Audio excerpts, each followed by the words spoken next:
News 7 Tamil நேயர்களுக்கு வணக்கம். இன்றைய செய்தி நிகழ்ச்சியின் வாயிலாக உங்களை சந்திக்கிறதுல மகிழ்ச்சி.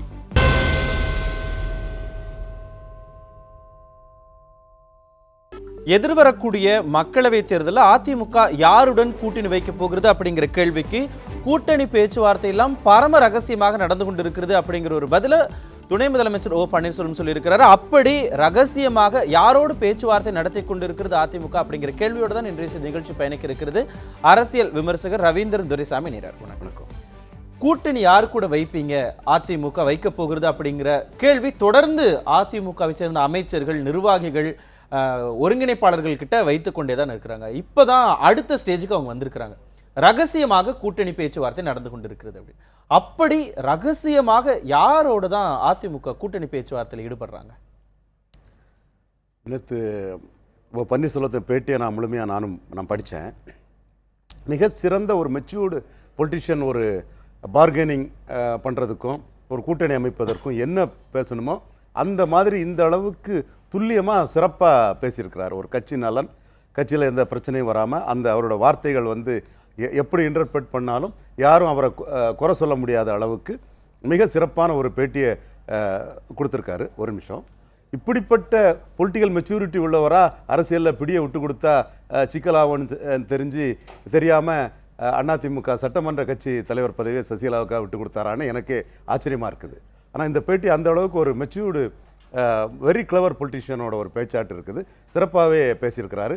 எல்லா ஆப்ஷன்ஸையும் ஓப்பன் பண்ணி வச்சுருக்கிறாரு. அதிமுக பெரிய கட்சிங்கிறத மெயின்டைன் பண்ணுறாரு. அதிமுக தலைமையில் தான் கூட்டணிங்கிறத ஆணித்தரமாக சொல்கிறாரு. மற்றவங்களுக்கு டேக் இட் ஆர் லீவ் இட்டுங்கிற மாதிரி அவமானமாக சொல்லலைனாலும் கூட அதிமுக பெரிய கட்சி, இதை ஏற்றுக்கொண்டு வரக்கூடியவங்க எங்கள் கூட வரலாங்கிற ஒரு கருத்தை ஆணித்தரமாக தெளிவாகவே வைக்கிறாரு. ஒரு சிறப்பான அந்த கட்சி நலன் கருதி ஒரு சிறப்பான பேட்டியாக தான் ஓ பன்னீர்செல்வத்துக்கு பேட்டியை நான் பார்க்குறேன். அப்படின்னா ஓ பன்னீர்செல்வத்தினுடைய இந்த மெச்சூர்டான பேட்டி அப்படின்னு சொல்லியிருக்கக்கூடிய இந்த விஷயத்தை பார்க்கும் பொழுது எப்படி மத்தியில் பாஜகவினுடைய தலைவர் அமித்ஷா வியூகம் வகுக்க அதை பிரதமராக இருக்கக்கூடிய நரேந்திர மோடி செயல்படுத்தி கொண்டிருக்கிறாரோ அதே போல இங்க அதிமுகவினுடைய ஒருங்கிணைப்பாளரான ஓபிஎஸ் வியூகம் வகுக்கிறாரு. அதை எடப்பாடி பழனிசாமி எக்ஸிக்யூட் பண்ணிட்டு இருக்கிறாரு அப்படின்னு எடுத்துக்கலாமா?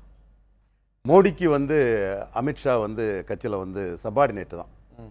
அகில இந்திய தலைவருங்க அளவில் அவர் கட்சியில் நம்பர் 1 கட்சி தலைவருங்கிற ஒரு பார்வை இருந்தாலும் கூட ப்ராக்டிக்கல் பொசிஷனில் மோடிக்கு சாய்ஸ் தான் அமித்ஷா. சிலவங்க சொல்லுவாங்க ஆர்எஸ்எஸ் இதெல்லாம் மோடிக்கு புகழையும் வளர்ச்சியும் கண்டு பொறாமப்படுறக்கூடிய கூட ஒரு வார்த்தைகள். அது தன்னோட முழு நம்பிக்கைக்குரிய ஒரு குஜராத் தளபதி அவர் அகில இந்திய தலைவராக வச்சிருக்கிறாரு. அவரும் வச்சுக்கிட்டு இண்டிபெண்ட்டாக செயல்பட அனுமதிக்கிறார். இண்டிபெண்ட்டாக அவர் சிறப்பாக செயல்பட்டு பாஜகவில் மட்டுமில்லை இந்திய அளவிலே ஒரு அகில இந்திய கட்சி தலைவர் பண்ணாத சாதனைகளை பண்ணிட்டு இருக்கிறாரு. என்றாலும் மோடி ஹீரோ வர்ஷிப்புங்கிற பிம்பத்தில் அமித்ஷா பண்ணிட்டு இருக்கிறார். இங்கே அப்படி இல்லை. இங்கே அமாங் ஈக்குவல் மோர் ஈக்குவலுங்கிற அடிப்படையில் எடப்பாடி பழனிசாமிக்கு முதலமைச்சர் பதவிங்கிறது ஒரு அடிஷ்னல் அட்வான்டேஜ் தெளிவாக கொடுக்குறது. அதில் எந்த மாற்றமும் இல்லை.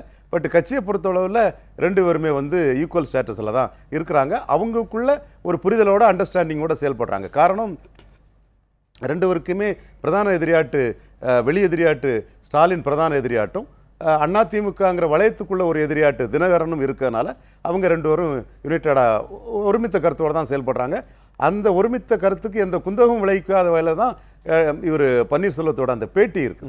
கட்சிக்குள்ள ஒருமித்த கருத்தோடு செயல்படக்கூடிய அதே சமயத்தில் எதிர்வரக்கூடிய மக்களவை தேர்தலில் ஒருமித்த கருத்தோடு இருக்கக்கூடிய நட்புணர்வு பாராட்டக்கூடிய கட்சிகளோடு நாங்கள் கூட்டணி வைப்போம் அப்படின்னு ஓ பன்னீர்செல்வம் சொல்லியிருக்கிறாரு. அப்படி அதிமுகவோடு ஒருமித்த கருத்து இருக்கக்கூடிய கட்சி எதுவெல்லாம் இருக்கிறது, நட்புணர்வை பாராட்டி கொண்டு இருக்கக்கூடிய கட்சி எதுவாக இருக்கிறது? தேசிய மாநில பன்னீர்செல்வத்தோட அறிக்கையில ரகசியம் பரம ரகசியம்னு சொல்லும்போது நம்ம யூகத்தின் அடிப்படையில் அதை இன்டர்பிரட் பண்ணணும்னா எல்லாரும் பாஜக ஆப்ஷனை மைனஸ்ன்னு தம்பித்துறை, கடம்பூர் ராஜு, அதிமுக எம்பிக்கள்லாம் அடிக்கிறாங்க. பன்னீர் அது மைனஸ் ப்ளஸ்லாம் சொல்லலை. அதுவும் ஒரு ஆப்ஷனாக இருக்கட்டு, நம்ம டேம்ஸுக்கு அவங்க அந்த தேசிய கட்சி வந்தால் வரட்டுங்கிற ஒரு எண்ணம் பன்னீர்செல்வத்தோட முழுமையாக இல்லைனாலும் கூட அந்த எண்ணம் பன்னீர்செல்வத்தோட பேச்சில் இருக்குன்னு நம்ம அதை இன்டர்பிரட் பண்ண வாய்ப்பு இருக்குது. தேசிய மாநில கட்சிகள்னு ஆப்ஷனுக்கு பல கட்சிகள் அவங்க சொல்லும்போது கூட்டணிக்கு வர்றதுக்கு இன்னைக்கு தன்னோட நிலைப்பாட்டை அதிமுக அரசுக்கு ஆதரவாக மாற்றிக்கொண்டுள்ள பாமக கூட்டணிக்கு வர்றதுக்கு வாய்ப்பு இருக்குது. அவங்களும் வந்து கத்திரிக்காய் மாநில கட்சி பற்றி நம்ம அப்புறமா பேசுவோம். அதுக்கு முன்னதாக அவர் சொல்லியிருக்கக்கூடியது தேசிய மற்றும் மாநில கட்சிகளோடு நாங்கள் கூட்டணி பேச்சுவார்த்தை போய்கிட்டு இருக்கு அப்படின்னா, தேசிய கட்சிகள் தமிழக அளவில் தேசிய கட்சிகளாக இருக்கிறது காங்கிரஸ் மற்றும் பாஜக தான் ரொம்ப ப்ராக்சிமிட்டியோட இருக்கிறது. காங்கிரஸ் வந்து தெளிவாக திமுகவோட தான் இருக்கிறது அப்படிங்கிறது வெளிப்படையாகவே தெரிஞ்சிருச்சு. இருக்கக்கூடிய மிச்சமாக இருக்கக்கூடிய கட்சி பாஜக மட்டும்தான். அப்படின்னா ஓ பன்னீர்செல்வம் குறிப்பிடுறது அந்த தேசிய கட்சின்னு சொல்றது பாஜகவை தான். நிச்சயமாக பாஜகவை தான் சொல்றாரு. ஏன்னா ரெண்டு தேசிய கட்சி நம்ம எடுத்துட்டோம்னா கம்யூனிஸ்டெல்லாம் அந்த மாதிரி இந்த அலையன்ஸ் இதுக்குள்ளெல்லாம் பெரிய இம்பார்ட்டன்ஸ் கொடுத்து யாரும் பேசுறதில்ல. அவங்களும் ஒரு தியாகம் பண்ண தலைவர்கள் ஒரு கட்சி, அவங்களுக்கு ஒரு இமேஜ் இருக்கு. அது கம்யூனிஸ்ட் கட்சிகளும் கூட திமுகவினுடைய சார்பாக இருக்கிறது போலத்தான் நான் இது என்ன எதை எம்பசிஸ் பண்ண சொல்ல வர்றேன்னா, ஸ்டாலின முதல்வர்னு என்னைக்கு ராகுல் காந்தி சொன்னாரோ அன்னைக்கே வந்து காங்கிரஸ் ஆப்ஷன் வந்து அதிமுக வந்து இல்லைங்கிறத புரிஞ்சிருப்பாங்க. இப்போ அவங்க சிம்பிளாக சொன்னால் இப்போ வந்து பன்னீர்செல்வம் சொல்கிறது பாஜக மனசில் வச்சு தான் சொல்கிறார். நீங்கள் அதுதான் கேட்குறீங்க. நிச்சயமாக பன்னீர்செல்வத்துக்கு வந்து தம்பித்துறை மற்றவங்க எதிர்க்கக்கூடிய அளவுக்கு பாஜகவை பன்னீர்செல்வம் எதிர்க்கலைன்னு நம்ம இன்றைய சூழ்நிலையில் இதில் நம்ம எடுத்துக்கலாம். ஒருமித்த கருத்தில் கான்சென்சஸாக எல்லாரும் முடிவெடுப்போங்கிற ஒரு கருத்தை வந்து பன்னீர்செல்வம் தெளிவுபடுத்துகிறாரு, எடப்பாடி பழனிசாமியும் தெளிவுபடுத்துகிறாரு. அதில் வந்து அவங்க பெரும்பான்மை கட்சிக்காரங்களோட முடிவுங்கிறதுல தெளிவாக இருப்பாங்கன்னு தான் கருதுறேன். ஆனால் இன்னைக்கு வந்து தம்பித்துறை கடம்பூர் ராஜு மாதிரி பன்னீர்செல்வம் வந்து தீவிர பாஜக எதிர்ப்பு நிலைப்பாடு பன்னீர்செல்வத்திட்ட இல்லைங்கிறத தெளிவாக உறுதிப்படுத்தலாம். நீங்கள் இதைத்தான் கேட்க விரும்புங்கன்னு நினைக்கிறேன். உண்மையிலே இதுதான். கூட்டணி பேச்சுவார்த்தையெல்லாம் ரொம்ப பரம ரகசியமாகத்தான் அதிமுக செய்து கொண்டிருக்கிறது. அப்படின்னா ஏன் இவ்வளவு ரகசியத்தை அதிமுக காக்க வேண்டும்? ஏன்னா முன்னாள் முதலமைச்சர் ஜெயலலிதா இருந்தபோது கூட்டணி எல்லாம் பேசிக்கிட்டு இருந்தாங்க. அப்போ வந்து குழுவெல்லாம் அமைச்சிருந்தாங்க. இங்கிருந்து நிர்வாகிகள்லாம் அனுப்பிச்சு வைப்பாங்க, அங்கே பேசிக்கிட்டு வருவாங்க, எல்லாமே நடக்கும். ஆனால் இப்போ ஏன் இவ்வளவு பரம ரகசியமாக நடக்கிறதுக்கான அவசியம் என்ன? இல்லை, ரெண்டு கட்சிகளுக்குள்ள ஒரு கூட்டணியை வந்து ஒரு மைண்ட் கேம், தலைவர்களுக்கு இடையிலான ஒரு மைண்ட் கேம். ஜெயலலிதாவுக்கும் விஜயகாந்துக்கு நடந்த மைண்ட் கேமில் 41 சீட்டுக்கு விஜயகாந்த் விழுந்தார். இன்னும் கொஞ்சம் விஜயகாந்த் இழுத்து பிடிச்சிருப்பாருன்னா ஜெயலலிதாவே நம்ம சீஃப் மினிஸ்டர் வர முடியாதுன்னு மனசுக்குள்ள ஒரு அச்சம் வந்திருக்குன்னா 50 கூட கொடுத்துருப்பாங்க 2011. ஸோ இப்போ வந்து இந்த மைண்ட் கேமில் நாங்கள் பாஜகவை இவங்க ப்ரொஜெக்ட் பண்ணி பேச ஆரம்பித்தாங்கன்னா பாஜக தங்களோட தலைமையில் கூட்டணி வரணுங்கிறத உடனே கிளைம் பண்ணுவாங்க. ரெண்டாவது அதிக சீட்டு கிளைம் பண்ணுவாங்க. இப்போ இவங்க என்ன பொசிஷனில் இருக்காங்க? அதிமுக தனித்தும் போட்டியிடும், கூட்டணி வச்சும் போட்டியிடுன்னு சொல்லும்போது அதிமுக வந்து ஒரு பார்கெனிங் இதில் வந்து அப்பர் பொசிஷனில் இருக்கிறது தான் இன்னைக்கு காட்டு. இன்னொன்று குறிப்பிட்டிருக்கிறாங்க, அதிமுகவினுடைய தலைமையில் தான் இந்த கூட்டணி அமையும் அப்படிங்கிறதே அவங்க சொல்லியிருக்கிறாங்க. நிச்சயமாக அதிமுக தலைமையில் அந்த கூட்டணி அமையுங்கிறத அதிமுகவில் எல்லாருமே இதில் வந்து ஒத்த கருத்தில் இருக்கிறாங்க. சப்போஸ் பாஜக தலைமையில் ஒரு கூட்டணி அமைதுன்னு வைங்க, அது இந்த அதிமுக கூட்டணி பாஜக ஒரு யூகம் தான். நாளைக்கு நடக்கிறது அவங்க ஒத்த கருத்தை எடுத்து அவங்க கட்சி முடிவு எடுப்பாங்க. தனித்துவ கூட்டணிங்கிறது அவங்க முடிவு, நம்ம ஒரு யூகமாக பார்ப்போம். பாஜக தலைமையில் ஒரு கூட்டணி அமைஞ்சதுன்னா அந்த கூட்டணிக்கு வந்து யார் ஹீரோவாக இருப்பார்னா தாமோதரதாஸ் நரேந்திர மோடி தான் ஹீரோவாக இருப்பார். மோடி பிரதமர், நிலையான ஆட்சி மோடி கொடுத்தாரு. மோடியை வன்மத்தோடு எல்லாரும் திட்டுறாங்க. மோடி வந்து எஸ்சி எஸ்டிக்கு கான்ஸ்டியூஷன் அமெண்ட்மெண்ட் பண்ணி கொடுத்தாரு. மோடி ஓபிசிக்கு வந்து கமிஷனுக்கு கான்ஸ்டியூஷனல் ஸ்டேட்டஸ் கொடுத்தாரு. இந்த மாதிரி வந்து மோடியை ப்ரொஜெக்ட் பண்ணி எந்த அளவுக்கு தமிழ்நாட்டில் வாக்குகள் வாங்க முடியுமோ, மோடி ஒரு 71 இந்திரா காந்தி மாதிரி, மற்றவங்க வந்து நெகட்டிவாக இருக்கிறாங்கன்னு மோடி ப்ரொஜெக்ஷனில் தான் அது போகும். மோடியோட சாதனைகளையும் அதையும் பண்ணோம். அது வந்து பாஜகவுக்கு தமிழ்நாட்டில் வந்து காலூன்றதுக்கு, எதிர்காலத்தில் காலூன்றதுக்கு மிகப்பெரிய ஒரு வாய்ப்பை இந்திய சூழ்நிலை கொடுக்கும். ஏன்னா ஜெயலலிதா இருந்து மோடியை ப்ரொஜெக்ட் பண்ணால் கூட ஒற்றை தலைமை மோடியை ப்ரொஜெக்ட் பண்ணும்போது மோடியும் ஜெயலலிதா தலைமையை ரெசிப்ரோகேட் பண்ணி பன்னீர்செல்வம் சந்தனம் பூசுறாங்கிற மாதிரி ப்ரொஜெக்ட் பண்ணுவாப்பில். ஜெயலலிதாவோட இமேஜ் வாஜ்பாய் காலத்தில் வந்து அதிமுகவுக்கு வந்து குறையலை, வாஜ்பாயோட கூட்டணி வச்சோம். ஆனால் இன்னைக்கு வந்து இவங்களே வந்து எஸ்டாப்ளிஷ் ஆக வேண்டிய, மக்கள் மத்தியில் எஸ்டாப்ளிஷ் ஆக வேண்டிய நிலைமையில் இருக்கிறதுனால ஏற்கனவே இந்தியாவிலையும் தமிழ்நாட்டிலையும் வந்து எஸ்டாப்ளிஷ் ஆன மோடியை ப்ரொஜெக்ட் பண்ணுனா அது வந்து மோடிக்கு அணிங்கிற மாதிரியும் மோடி வர்சஸ் ராகுல் காந்திங்கிற மாதிரியும் போகும். அது ஃபியூச்சரில் வந்து அதிமுகவை பாதிக்கக்கூடிய ஒரு இதாக தான் இருக்கும். இதை வந்து தலைவர்களுக்கு மத்தியில் இண்டிவிஜுவல் வேறுபாடு இல்லாமல் இபிஎஸும் உணர்றாரு, ஓபிஎஸும் உணர்றாரு தான் நான் இதை பார்க்குறேன். ஆனால் தமிழகத்தை பொறுத்த வரைக்கும் மத்திய அரசுக்கு எதிரான அந்த ஆன்டி இன்கும்பென்சி அப்படிங்கிறது இருந்து கொண்டு தான் இருக்கிறது. அதை வந்து பிரதமர் நரேந்திர மோடியினுடைய தமிழக வருகையின் போது ஒவ்வொரு தடவையும் சமூக வலைதளங்கள் பதிவு செய்து கொண்டு தான் இருக்குது. ஏன்னா அந்த கோபேக் மோடி அப்படிங்கிற ஹேஷ்டேக் மூலமாக இந்த மோடி எதிர்ப்பு அலைய அதிமுகவோடு கூட்டணி சேரக்கூடிய அந்த தருணத்தில் திமுக காங்கிரஸ் கூட்டணி அதை வந்து தங்களுக்கு சாதகமாக பயன்படுத்திக்குவாங்களா? நிச்சயமாக மோடி எதிர்ப்பு அலைய தமிழக பாஜகவும் சரியாக அதை கவுண்டர் பண்ணலை. அப்படி இருக்கும்போது வந்து அதிமுக அதை கவுண்டர் பண்ண வேண்டிய அவசியம் என்ன வந்தது? அதிமுக வந்து மோடி எதிர்ப்பு அலையை வந்து மேலும் அதிகப்படுத்தக்கூடிய வேலையை தான் அதிமுகவில் உள்ளவங்க செய்துட்டு இருக்காங்க. தம்பித்துறையோட பேச்சு வந்து முழுக்க அதை மையமாக தான் வச்சிருக்குது. ஸோ அதிமுக வந்து தனித்து போட்டின்னு அவங்க போகிறாங்கன்னா மாநில உரிமைன்னு முக்கியத்துவம் எடுத்து காங்கிரஸுக்கு தொகுதிகளை வந்து மாநிலத்துக்கு காங்கிரஸ் அந்த டைமில் பிஜேபி வந்து ஒரு அலையன்ஸில் இருக்காது, தனிச்சு இருக்கக்கூடிய ஒரு நிர்மலா சீதாராமன் சொல்லியிருக்காங்கல்ல, கூட்டணியும் வரலாம் தனித்து வரலான்னு அவங்க ப்ராக்டிக்கல் பொலிட்டிஷியன் யதார்த்தமாக சிம்பிளாக அந்த உண்மையை சொல்லிட்டு போகிறாங்க. ரெண்டுக்கும் வாய்ப்பு இருக்குங்கிறத அவங்க சொல்லிட்டு போங்க. அப்படி பாஜக தனிச்சு நிற்கும்போது இவங்க வந்து மாநில உரிமைன்னு காங்கிரஸை கடுமையாக டார்கெட் பண்ணுவாங்க. அதிமுக ஸ்ட்ராட்டஜி காங்கிரஸ் வந்து தமிழ்நாட்டுக்கு அதை செய்யலை இதை செய்யலைன்னு பண்ணுவாங்க. பிஜேபி வந்து பிக்சரில் வராது பெரிய அளவில் அன்னைக்கு. அதே மாதிரி அப்படிப்பட்ட மாநில உரிமைக்கு அநீதி இழைச்ச காங்கிரஸ் கூட ஸ்டாலின் சேர்ந்திருக்காருங்கிறதையும் மாநில உரிமை மையமாக வச்சு தான் அந்த ஸ்ட்ராட்டஜி அவங்க முன்னெடுத்து போவாங்க. இப்படி ஒரு ஸ்ட்ராட்டஜி முன்னெடுத்து போகணுங்கிறது தான் தம்பித்துறை போன்றவர்களோட விருப்பம். பன்னீர்செல்வம் போன்றவங்க வந்து பிஜேபி நிலையான ஆட்சி மோடி பிரதமருங்கிறது ஒரு நல்ல ஸ்ட்ராட்டஜியாக தான் இருக்குங்கிற மாதிரி பன்னீர்செல்வம் போன்றவர்கள் இடத்துல எண்ண ஓட்டம் இருப்ப மாதிரி பன்னீர்செல்வம் மாஃபா பாண்டியராஜன், அந்த பாண்டியராஜன் வந்து டெல்லி நல்ல தொடர்புள்ளவர், அவரும் அந்த மாதிரி ஒரு எண்ண ஓட்டத்தில் இருக்கிற மாதிரி தான் அவர்களோட பேச்சுகள் செயல்பாடுகள். நிர்மலா சீதாராமன் அவர்களுடைய பேச்சை கேட்கும் பொழுது பாஜக கூட்டணி அல்லது தனித்து அப்படிங்கிறது, ஆனால் அதிமுக ரொம்ப தீவிரமாக சொல்றாங்க நாங்கள் கூட்டணியில தான் களம் காணுவோம் அப்படிங்கிறதா சொல்றாங்க. அப்படின்னா ஒருவேளை பாஜக தனித்து போட்டியிடுதுன்னு எடுத்துக்கிட்டோம் அப்படின்னா இங்க அதிமுகவினுடைய கூட்டணியில வேறு யாருக்கெல்லாம் வாய்ப்புகள் இருக்கு? நிச்சயமா வந்து டாக்டர் ராமதாஸ் வந்து தனித்து போட்டிங்க நிலைப்பாட்டை விட்டுட்டாப்புல, தேமுதிகவும் தனித்து போட்டி நிலைப்பாட்டை விட்டுறாங்க. இந்த ஒரு இடத்துல நான் சீமான பாராட்ட கடமைப்பட்டிருக்கேன். அப்போ நீங்கள் 2016 வந்து நாங்கள் தனித்து போட்டிங்கிறதுல சீமான ஒரு நிலைப்பாடு எடுத்தார். அன்னைக்கு அன்புமணி முதலமைச்சரின் ஒரு நிலைப்பாடு வந்தது, கேப்டன் விஜயகாந்த் முதலமைச்சரின் ஒரு நிலைப்பாடு வந்தது. ஆனால் சீமான் வந்து நாங்கள் பாராளுமன்றத்துக்கும் இந்த நிலைப்பாடை எடுப்போங்கிறத சீமான் அறிவித்தார். இன்றைக்கி வந்து நாங்கள் 20 ஆண்களையும் 20 பெண்களையும் பாராளுமன்றத்தில் வேட்பாளராக போடுவோம், யார் கூட கூட்டணிங்கிறத அவர் அந்த ஏற்கனவே அந்த நிலைப்பாட்டில் மாறாமல் அவரோட அடிப்படை கொள்கைகளில் எனக்கு மாறுபாடுகள் இருக்கலாம், பட் இந்த ஸ்டாண்டில் வந்து சீமான் தெளிவாக நிற்கிறாருங்கிறத வந்து பாராட்டுங்கிறத ஒரு பாராட்டை தெரிவிச்சுக்கிறேன். இவங்க வந்து தேமுதிகவும் பாமகவும் வந்து ப்ராக்டிக்கல் பொலிட்டிக்ஸ் அவங்க எடுக்கிறாங்க.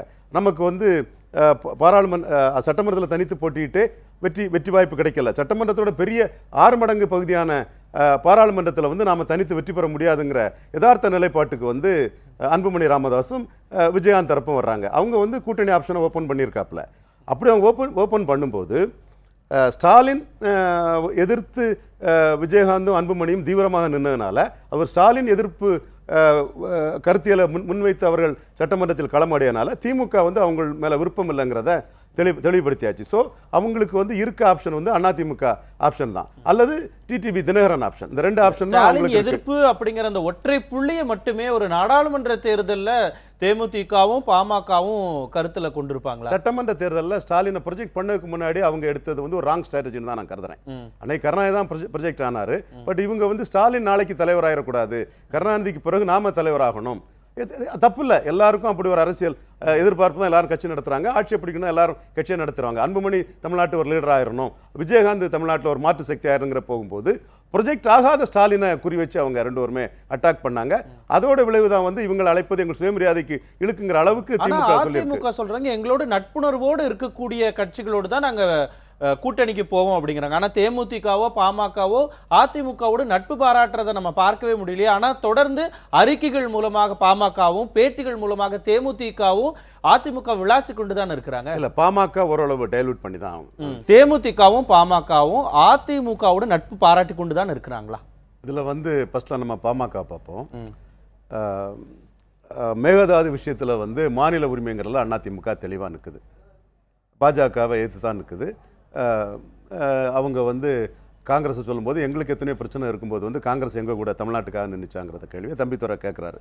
அப்போ இந்த முடிவை வந்து ஒவ்வொருத்தரும் ஒவ்வொரு பார்வையில் பார்க்குறாங்க. காங்கிரஸ் என்ன பார்வையை பார்க்குறாங்கன்னா இவங்க பிஜேபிக்கு ஸ்டூஜாட்டு பிஜேபிக்கு சாதகமாட்டு பாராளுமன்றத்தில் ஆளுங்கட்சிக்கு எதிரான கேள்விகள் வரக்கூடாது, அது மக்கள் மத்தியில் பிரதிபலிக்கக்கூடாதுங்கிறதுக்காக பாஜகவோட உள்கையாக செயல்படுறாங்கங்கிற கருத்தை அகில இந்திய காங்கிரஸே ஒரு முடிவை எடுத்து அதிமுகவுக்கு எதிரான ஒரு முடிவை பிரகடனப்படுத்துகிறாங்க. ஆனால் அன்புமணி என்ன சொல்கிறாருன்னா மாநில உரிமைக்காக அதிமுக எம்பிகள் இப்போ செயல்படுறது கரெக்டுங்கிறாப்புல. அப்போ அங்கே பொலிட்டிக்கல் ஸ்டாண்ட் என்ன வருதுன்னா மாநில உரிமைங்கிற அடிப்படையில் அதிமுக கூட ஒரு அணி அமைச்சு போகக்கூடிய ஒரு விருப்பம் வந்து பாமகவோட பேச்சில் தெரியுது. நாளை கூட்டணி எப்படி வருதுங்கிறது நாளைக்கு தான் முடிவாகும். இன்றைக்கி அவங்களோட பேச்சில் நிச்சயமாக வந்து அதோட ஒரு விருப்பம் வந்து அதில் தெரியுது. அதே வேளையில் வந்து அதிமுகவுக்கும் பாஜகவுக்கும் ஒரு வேளையில் கூட்டணி வந்ததுன்னா அந்த இடத்துல வந்து பாமக என்ன செய்ய முடியும்? அவங்க கூட்டணி போகணும்னு முடிவு பண்ணும்போது பெரிய கட்சியான அதிமுக முடிவை ஏற்றுக்கிட்டு தான் அவங்க போவாங்க. இதுதான் பாமகவோட ஒரு முடிவாக இருக்க முடியும். ஸோ முன்னம வந்து மிக கடுமையாக ஒவ்வொரு இஷ்யூலையும் எடப்பாடி பழனிசாமி ஒரு முதலமைச்சரே இல்லை என்ற அடிப்படையில் வாங்குன்னு எடப்பாடி பழனிசாமியை விளாசி தள்ளிய டாக்டர் ராமதாஸ் இப்போ வெண்சாமரம் கொண்டு வீசும் அளவுக்கு மென்மையாக பாராட்டியும் கடிந்தும் மக்கள் நலம் சார்ந்த விஷயங்களையும் இன்றைக்கு கூட ஒரு மக்கள் நலம் சார்ந்த ஒரு விஷயத்தை டாக்டர் ராமதாஸ் கூறியிருக்கார், அந்த காவலரோட பணிச்சுமை. ஆக இப்படி ஒரு கன்ஸ்ட்ரக்டிவ் ஆப்போசிஷன் உள்ள ஒரு நிலைப்பாட்டை மாத்தி இருக்கிறாங்க. பாமக வந்து ஓகே ஸ்டாண்ட் எல்லாம் மாத்துறாங்க அப்படின்னா தேமுதிக வந்து எதுவுமே சொல்லாம இப்ப மௌனம் காக்குறாங்களே. நிச்சயமாக தேமுதிக வந்து 2014 பண்ண அந்த தவறான ஸ்ட்ராட்டஜியை தான் மீண்டும் பண்றாங்க. அந்த கட்சி வந்து எப்படியோ போய் எங்கேயோ இருக்க வேண்டிய கட்சி. அதோட வெல்விஷர்ஸ் எல்லாம் நீங்கள் டிசைடிங் ஃபேக்டராட்டு தமிழ்நாட்டில் வந்து எல்லாருமே விஜயகாந்தை சுற்றி வரக்கூடிய அளவில் வருவாங்கன்னெல்லாம் அவங்களுக்கு நல்லது சொல்லும்போது அவங்க எதையுமே கேட்காம மீண்டும் தப்பாக பண்ணாங்க. 2014 சோனியாவை பார்த்துக்கிட்டு மோடி வந்தால் வளர்ச்சி வரும்னாங்க. இப்படி வந்து ஒரு பேரம் பேசும்போதே ஒவ்வொருத்தரையும் வெளிப்படையாக பேசும்போதே அந்த கட்சி கேடர்ஸுக்கே வந்து நம்ம தலைமை என்ன கூட்டணியில் இருக்குது என்ன இருக்குது இது அந்த கேடர்ஸே பிரிஞ்சிருவாங்க. அந்த கேடர்ஸ் மத்தியில் வந்து காங்கிரஸ் பாஜகவில் அவங்களுக்குள்ள ஒரு எண்ணம் இருக்கும். தலைமை அதிமுகவுக்கும் தேமுதிகவுக்குமான அந்த உறவுல விரிசல் ஏற்பட்ட அந்த 2011 2015 அந்த காலகட்டத்தை வந்து இப்போ வரைக்கும் அதிமுக அவங்க நினைச்சு கொண்டே தான் இருப்பாங்களா? இல்ல அதிமுக சட்டமன்றத்தில் நடந்த அந்த நிகழ்வு ஜெயலலிதாவுக்கும் விஜயகாந்துக்கும் அதிமுக வின்னர் அவங்க நினைக்க வேண்டிய அவசியம் இல்ல. தேமுதிக நினைச்சு கொண்டிருப்பாங்களான்னு கேட்கும்போது தேமுதிக அதை நினைச்சு கொண்டிருந்தாங்கன்னா அவங்க வந்து யதார்த்தம் தெரியாத கிணற்று தவளைகள் தான் அவங்க சொல்லணும். அவங்க வாக்கு வங்கி 2.5% ஆகிப்போச்சு. பாமக வாக்கு வங்கி 5.5%ங்கிறது நல்ல வாக்கு வங்கி. ரெண்டு பேருமே ஆன்டி ஸ்டாலின் தான் பண்ணாங்க. ஆன்டி ஸ்டாலினில் வந்து 5.5% பாமக எடுத்தது, 2.5% தேமுதிக எடுத்திருக்குது. அதுக்கு பிறகு தேமுதிகவால் வந்து இடைத்தேர்தலில் போட்டிட்டவங்க ஆர்கே நகரில் போட்டியிட முடியாத நிலைமை இருக்குது. அப்போ தேமுதிக வந்து அதிமுக மதிக்கும்னா எப்படி மதிக்கும்னா ஒரு காலத்தில் 10% வாக்கு வங்கி போனவங்க, நமக்கும் அவங்களுக்கும் காமன் வாக்கு வங்கி. விஜயகாந்துக்கு ஒரு குட்வில் இருக்குது. அதனால விஜயகாந்துக்கு வந்து ஒரு குறிப்பிடத்தக்க அளவு சீட்டுகளை கொடுத்தா அது நமக்கு லாபம் தாங்கிற அளவில் அதிமுக மதிக்கலாம். அப்படின்னா தேமுதிக கிட்ட இருக்கிற இந்த 2.5% ஓட்டு, அதுக்கப்புறமா பாமக கிட்ட இருக்கிற இந்த 5.5% ஓட்டு, இது எல்லாத்தையும் 8% ஓட்டை நம்ம அதிமுகவோடு சேர்ந்து பாஜகவும் சேரக்கூடிய அந்த தருணத்துல அவங்க கட்டக்கூடிய கூட்டணியின் வாயிலாக எப்படி பாஜக தன்னை இங்க ப்ரமோட் பண்ணுவாங்க? ஏன்னா இங்க இருக்கக்கூடிய இந்த மோடி எதிர்ப்பு அதெல்லாம் தாண்டி நீட்டுக்கு பயங்கரமான எதிர்ப்பு தமிழகத்திலிருந்து வந்தது. அதுக்கப்புறமா கஜா புயலினுடைய பாதிப்புக்கு மத்திய அரசு எதுவுமே கண்டுக்கல அப்படிங்கிறதுக்காக வந்த எதிர்ப்பு, இது எல்லாத்தையும் நாங்க சரி பண்ணி தருவோம் அப்படிங்கிற ஒரு உறுதியை பாஜக தருவாங்களா கூட்டணி அமையக்கூடிய சமயத்தில்? நீங்களே கேள்வி கேட்டு இப்சன் பட்ஸை சொல்லியிருக்கீங்க. இது அமையக்கூடிய பட்சத்தில் இதெல்லாமே நீங்க சொல்றது யூகம் தான். பாஜக பொறுத்தவரை என்ன வருவாங்கன்னா மோடி பிரதமர், இதுக்கு மக்கள் ஓட்டு போடுவாங்க. 71 இந்திரா காந்தி மாதிரி நாங்கள் எமர்ஜ் ஆகி வருவோம், எங்க கூட வந்தால் உங்களுக்கும் கெயின் தாங்கிற அளவுக்கு தான் பாஜக பேசுவாங்க. நிலையான ஆட்சியை எங்களால் தான் தர முடியும். மற்றபடி நீட்லலாம் அவங்க தப்பு பண்ணதாட்டு பாஜக சொல்ல மாட்டாங்க. we stand what we did, நாங்கள் பண்ணதில் கரெக்டாக தான் பண்ணுங்கிற நிலைப்பாடு தான் இருக்கும். இப்போ நிர்மலா சீதாராமன் சொல்கிறாங்கல்ல, ஒரு எம்பி தந்த தமிழ்நாட்டை புறக்கணிக்காம டிஃபென்ஸ் கோரிடார்லாம் தந்திருக்காப்புலன்னு சொல்கிறாப்புல. டிஆர்டிஏவோட ஒரு சேர்மனாக கூட பல பேர் பேனலில் வரும்போது தமிழ்நாட்டை சேர்ந்த கிறிஸ்டோபருங்கிற ஒருத்தர் தான் பிஎம்ஓ வந்து தேர்ந்தெடுத்தது. ஸோ அவங்க வந்து நாங்கள் தமிழ்நாட்டுக்கு நல்லது தான் பண்ணுறோங்கிற ஸ்டாண்டு தான் பாஜகவோட ஸ்டாண்டாக இருக்கும். தமிழ்நாட்டுக்கு பாஜக நல்லது செய்யலைங்கிற ஸ்டாண்ட் எடுக்கக்கூடிய அதிமுக பாமக போன்ற கட்சிகள் தான் கூட்டணி போகணுமா போகண்டாமாங்கிறதுல முடிவெடுக்கணும். அப்படின்னா இந்த கூட்டணி கட்டக்கூடிய சமயத்தில் அதிமுகவோ இல்லை பாமக தேமுதிக இவங்க எல்லாரும் சேர்ந்து பாஜகவோட கூட்டணி வைக்கிறாங்க அப்படிங்கிற ப்ராபபிலிட்டியை பார்க்கும் பொழுது தமிழகத்திற்கு நீங்க அமைச்சரவையில் இடம் கொடுக்கணும், அதிமுகவுக்கு இடம் கொடுக்கணும், பாமகவில் அன்புமணி ராமதாஸ் எம்பி ஆனார்னா அவருக்கு நீங்க இடம் கொடுக்கணும் அப்படிங்கிறத வலியுறுத்துவாங்களா?